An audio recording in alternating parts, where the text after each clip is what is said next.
Hi, everybody. Yes, welcome. Welcome to our very first Fan Mail Fridays.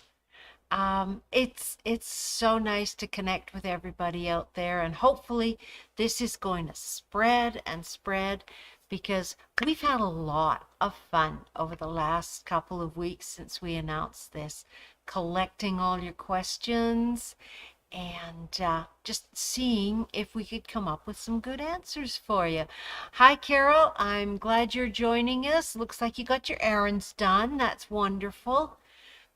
So while we wait for a few more viewers to sign on, although it's really nice and sunny out there, I don't know. Although my computer's saying it's only 6 degrees, so it's not quite gardening weather yet. But I got my mail pouch because we have mail. We have mail and questions to answer. So we're just going to give a few more people chance to join us. Let's see. So yep, we've got our feeds going. Got to make sure this computer stuff here. I have the giant screen. There's Rose. Hi, Rose. Nice to see you joining us. Awesome. Yes, we have mail. Hi, Anne. And Sandy always loves to start her. There's two Anns up there. That's lovely. Sandy always starts her Wacky Wednesdays by saying thank you to everybody. I can never remember everybody's name, so I'm just really pleased when you leave me a comment, or even if you don't, I'm just so glad that everybody is joining us. So, what kind of questions did we get this time around? For anybody who's new out there, I'm just going to give you a little bit of a lead in to what's going on Fridays these days. A little while ago, we figured that sometimes folks at home run across a question they have that's related to sewing or sewing machines or fabric. And it's like one of those questions that you always wonder about, but you figure is maybe not quite important enough to make a special trip to the store. So we said, send us your questions, send us your mail, email us, and we will track down the answers because we have an amazing staff here. And if I don't know the answer to something, somebody else will. So that's what we're starting with. All I can say right now is we can't always answer all the questions in one session. So any questions that we kind of missed, if you're listening in today, don't be worried. We haven't forgotten you. We're going to address them in a later session. Or I know some of you have even received an email back from Kason with a quick answer, and that's great. So we're going to try and answer everybody's questions. So where shall we start? And of course, these sessions are usually recorded. So if you happen to miss one, you've asked the question, you didn't get an answer, check back in our YouTube library, and just in case it got answered when you were not able to join us. So let's get started. We had a question from Judy, and she wanted to know if our used machines are on the website. Now, you may not know this, but because we sell a lot of sewing machines, a lot of people will trade in their machine. It's fully serviced, and when possible, we will resell those machines. We don't want to call them used so much as pre-owned, pre-loved machines. So Dawn was in the studio here this afternoon taking some photos so we could get even more on the website. We try to keep up with things, but it's not always complete to the inventory that we happen to have in the store. So if you're in the market for a used machine, a pre-loved sewing machine, it's probably best to either give us a phone call and say, I'm looking for this level of machine? What do you happen to have at this point? And we can tell you. You can check the website because we're getting the photos up there and the descriptions as fast as possible. Or you can always drop by and say hi in person, and then you'll be able to see and touch and test the machines. So that's question one. Thank you, Judy. I'm pretty sure that's something that a lot of people may have wondered about. Billy, I don't see you up on the list yet today, but Billy gets a gold star for almost stumping the experts with her question. I'm going to deal with the machine questions first here. There's Billy. Hi, Billy. Yes, Billy gets a gold star for almost stumping the experts, and she wanted to know, why are some sewing machine feet, so the presser feet, why are some labeled horizontal and some labeled vertical? And sometimes they're the same feet. So I took my list of questions and I started talking to various people around the store, and everybody went, I don't know. So I got the feet out and I checked them. So the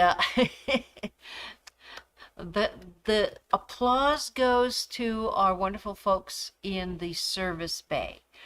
Most often, the reason a sewing machine foot is labeled horizontal or vertical, and you'll find this happens almost exclusively for us with the Brother sewing machine feet, and it has to do with the orientation of the bobbin in the machine. And you go, well, I thought all Brother machines had drop-in bobbins. And most of the ones that we have out on the floor do. Brother has switched to a drop-in bobbin.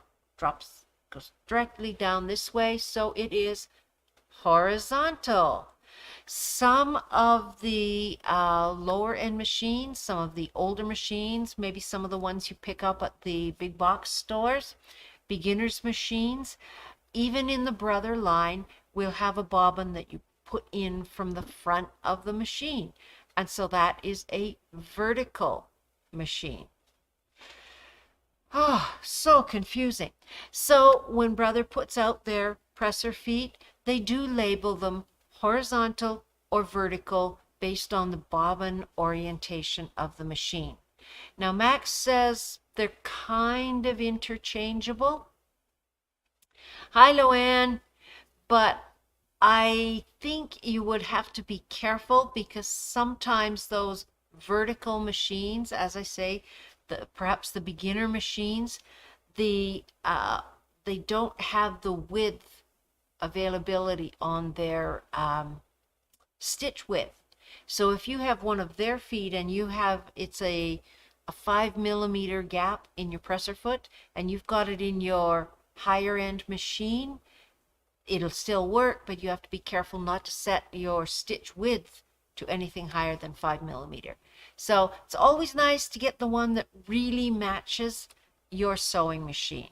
So kudos to you, Billy, for a really good question. Took us a while to track that one down, but that's one of the nice things about doing sessions like this is we learn stuff too.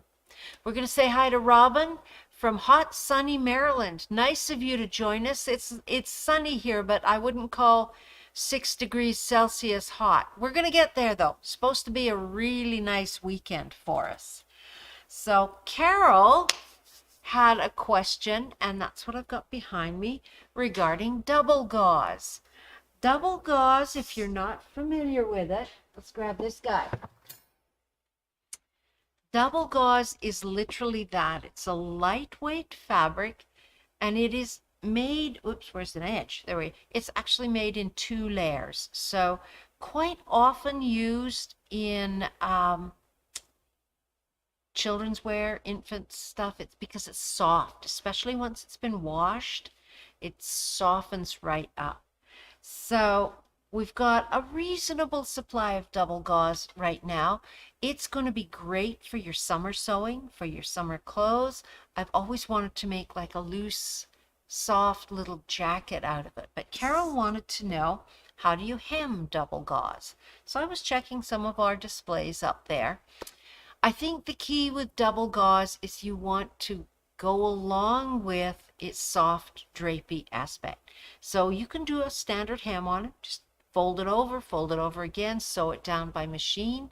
The key is going to be, I would keep the hem fairly small. If you try and do a deep hem on double gauze, that's a lot of weight on the bottom of your skirt, so it's going to pull it down somewhat. It won't be quite as flowy as if you put a little narrow hem on there. The other thing you can do on a double gauze is almost the equivalent look to a rolled hem. You could do a very, very fine, almost a satin stitch. And what I've done this on knits actually, do a close satin stitch and then trim off the excess. So that's right at the edge. You can do a rolled hem on your serger. So you have that very fine little edging.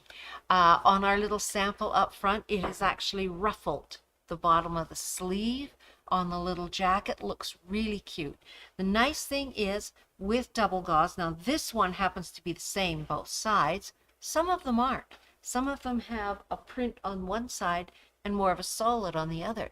So that gives you the opportunity to either turn your hem to the inside or turn it to the outside so it kind of looks like a quilt binding. That would be interesting as well. So those are the two options that I've seen so far. Nothing really difficult. It's a lovely cotton fabric. Just however you feel. Just stay away from something that's going to add too much weight to that fabric. Carol also wanted to know if we carried a stretchy interfacing. And yes, we do carry a pretty good selection of interfacings. I think the one you're probably looking for is Fusion-Knit. So it is literally a knit fabric with a fusible on the one side. It's great for stabilizing your t-shirts when you're working on it. I use it for all kinds of things. It's a wonderful interfacing. And it comes in white or in black if you're working with the darker colors. So that's nice to know. Judy. Oh, Judy. Judy was asking about collage quilting. We've probably all seen the Laura Heine collage quilts. We're familiar with Abilene the cow and the old blue truck pictures. She's got a unicorn, all kinds of things. And it's done by fusing pieces of fabric in layers, quite literally, like a collage, onto a foundation fabric. So Judy was wanting to know how do you cut your fabric? And you know, I think it really depends on the look that you want. Even in that range of Laura Heine collage kits that we have, kits and patterns, there's a variety of different techniques. Abilene the cow is done with strips of fabric, and it's the placement, the different colors that gives you the picture. Really easy cutting on that one, and to me it almost looks like you took a paintbrush and just sort of painted it. It's amazing. But a lot of the other ones are fussy cut.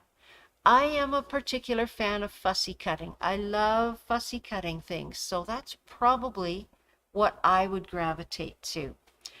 You can, if you are so inclined, it's going to take a little bit more sort of time and effort, but could be a lot of fun. Why not cut your fabric up into a whole bunch of small pieces, irregular shapes, and start building your picture from that? Now we're getting into the art quilting side, and it's almost like creating a mosaic that way. So strips, small pieces, fussy cutting, they are all good, and they are all part of the collage quilting family. On that note, I'm going to give you somebody to look up if you are interested in collage quilting taken to the extreme.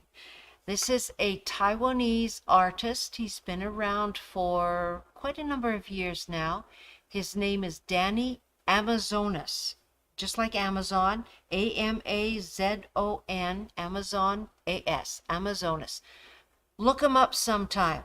Look at what he's able to create with little bits of fabric. You will never throw out a scrap um, of fabric again.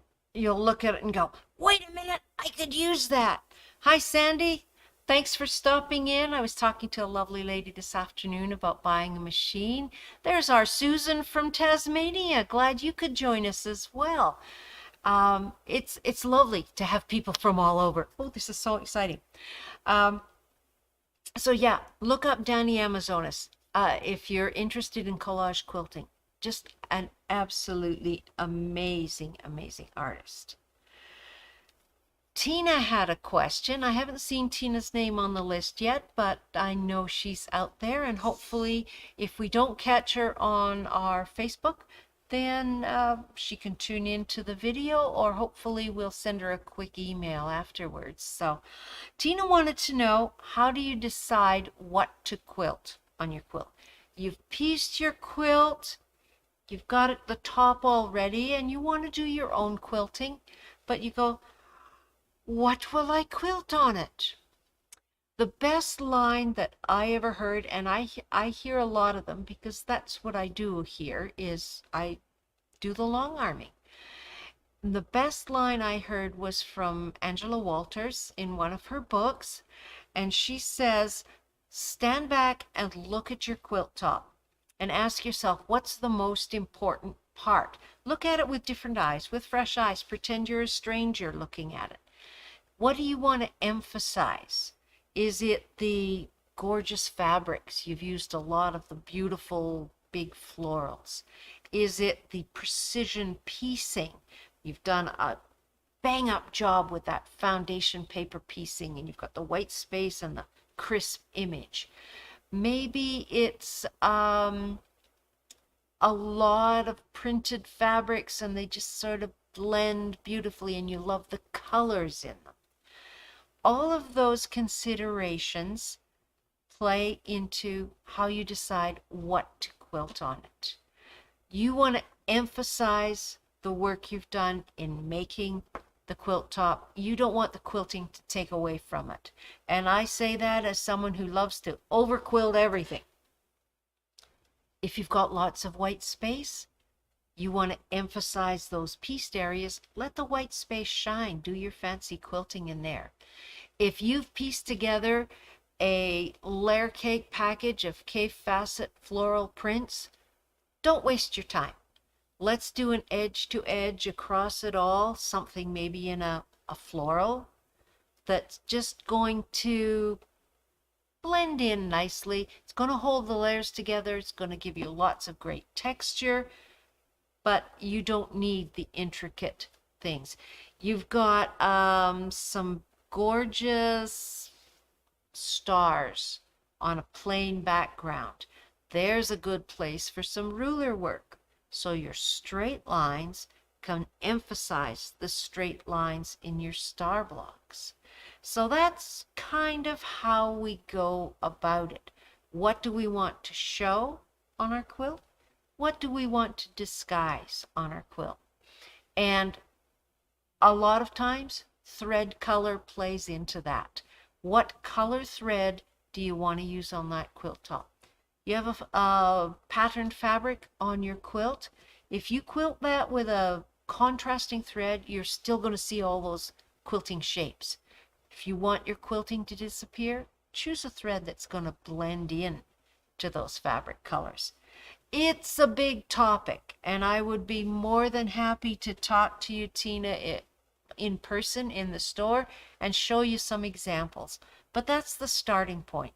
Look at your quilt top, and it will tell you what it wants quilted on it.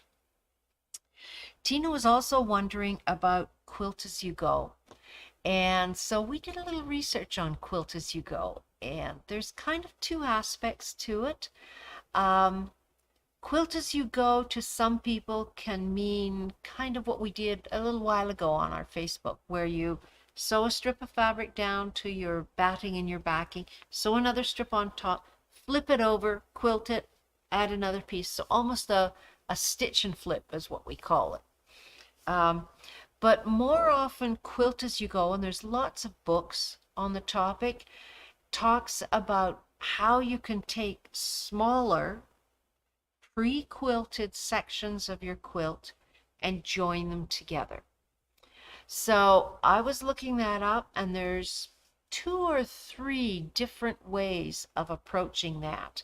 And I realized that, this is something that warrants more time than what we can kind of squeeze into our question and answer session on a Friday. So what we've done for you, Tina, is we've put that on our list of demos to do on Facebook. So not a class, but maybe over 2 or 3 days during the week, we will be able to get set up with a sewing machine with some pre-quilted blocks and actually show you some techniques for quilt as you go.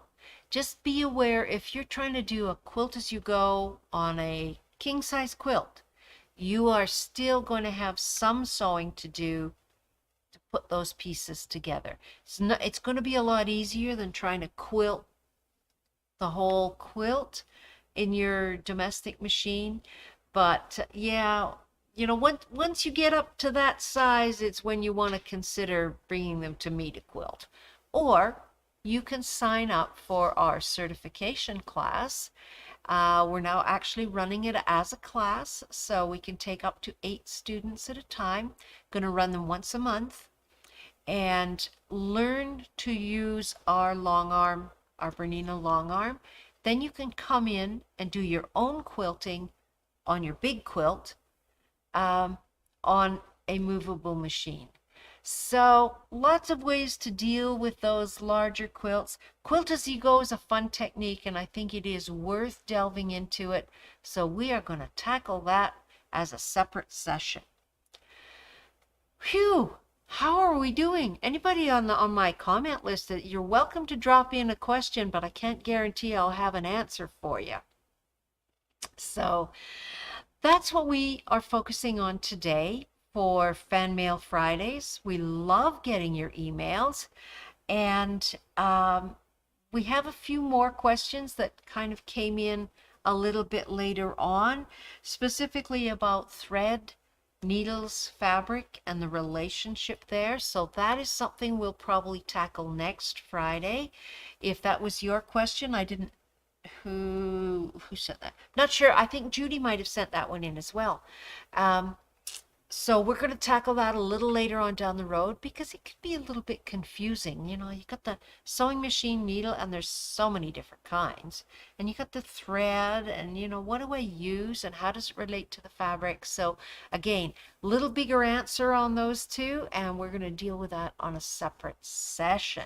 So nice to see everybody out there saying hi, Denise and Debbie and Sandy, and you folks from away, as they say. What else have I got for you today? That was my list of questions. I just want to remind you about some of the things coming up.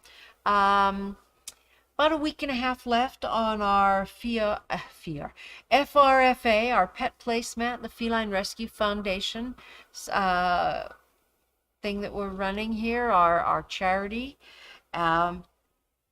So if you've been working on a little pet placemat, there's still time to bring it in.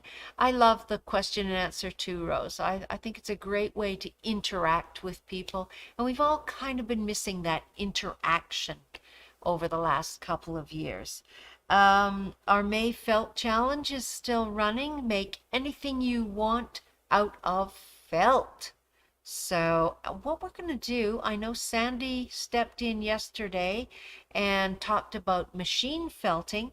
So next week, I am going to do a little bit of hand needle felting for you. That'll be on Thursday of next week. And so that's kind of going to be kind of fun. I got some surprises there for you. Coming up in June, OESD Garden Party, our 2-day event, is June 16th and 17th. That that is capped at 12 participants. So if you're interested in that sort of thing, by all means sign up right away, because those seats can go really fast on these as people go, oh, wait a minute. Right, I wanted to go to that. So that's the OESD garden party. And we have June 1st, a Wednesday. There's only 4 spots left in the Kimberbell Red, White, and Barbecue session. So if you're a Kimberbell fan, we're still doing our regular a la carte, but this is a special on a Wednesday, June 1st, Red, White, and Barbecue from Kimberbell. And I know what I'm doing this weekend. I have 1, 2, 3 more blocks in Patchwork in Paradise to test drive, because we are hoping to start beginning of July with our second block a month mystery quilt called Patchwork in Paradise. So if you took part in the first one, you're going to want to be ready and waiting for round 2. It's going to be a ton of fun. Quite different from the last one. Story carries on with the same characters. I know we've come to love them, and we're going to be getting that pricing, get it into the system as soon as possible, depending on whether I get the blocks done. Got to test drive those instructions. So that's something else to look forward to, and we will certainly keep you up to date on how that's progressing so that you can sign up when it's all ready to go. Otherwise, thank you for joining me on Fan Mail Friday. This is so nice to have something regular to look forward to. Send your questions. There's no question that is too silly or too complicated for us. As I said earlier, Billy, thank you. You get the gold star. You almost stumped us. But yeah, we love your questions and we love answering them, and we learn something from you just as much as you learn from us. So please email social@mysewingroom.ca, and we'll see what questions we come up with for next Friday. Until then, have a great weekend, everybody. For you folks from outside the country, this is a long weekend for us. This is our Victoria Day long weekend. Started a generation or 2 ago, where we celebrated the Queen's birthday, stemming from Queen Victoria. So technically May 24th, or the closest weekend to it. And around Calgary, we often think of it as the last weekend it's going to snow here. So I know you think that's silly, but unfortunately, it is quite often true. But enjoy your long weekend, everybody. We'll be back with you next week, and take care and have a wonderful time. Thank you for joining us on Fan Mail Fridays. Bye for today.